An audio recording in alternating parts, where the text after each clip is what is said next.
Bridge replacement and removal get a lot of attention. In Boston's Fort Point Channel, the Northern Avenue Bridge, built in 1908, is set to be dismantled after much debate.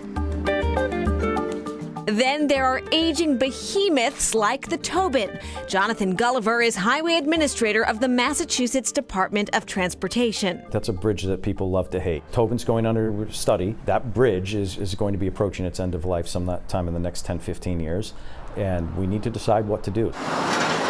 Despite our region's traffic and tough weather, Gulliver insists the state's 5,000 bridges are safe. They are safe. We have a long-standing policy and practice of inspecting all of our bridges every 2 years. If we see something that can be fixed, we fix it. And if there is an issue that is beyond our fixing, we close those bridges.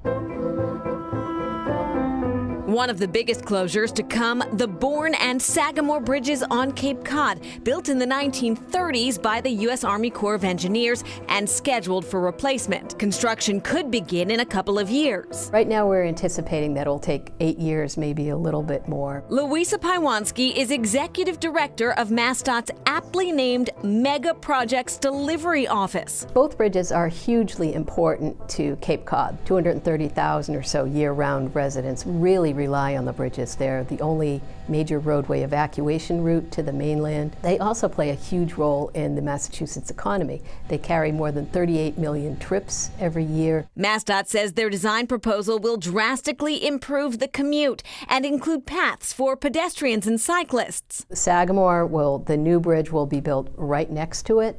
It will actually be twin spans, one heading to the Cape and one off the Cape. And that will prevent any possibility of head-on collisions. The cost of replacing the Sagamore will be split by the state and federal government. Sagamore Bridge has access to more than $1 billion in federal funds. The Commonwealth is putting in more than $1 billion in state funds. We are putting together a package to apply for funds for Bourne Bridge. The Cape Cod Bridges program is not without controversy and heartache. However, 13 homes will be moved by eminent domain.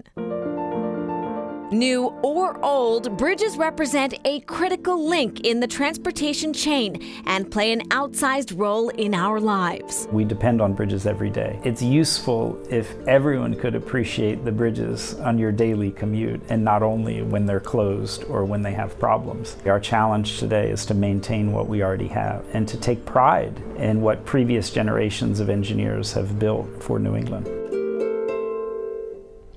And Jonathan Gulliver says that the state has a lot of projects right now building new bridges next to old ones. Right next to them, like that project that was a rapid project in Weston over the Pike, part of the Pike, obviously. That's very rare. It took only a few weekends, but it's about 25% more expensive. That's not going to happen a lot.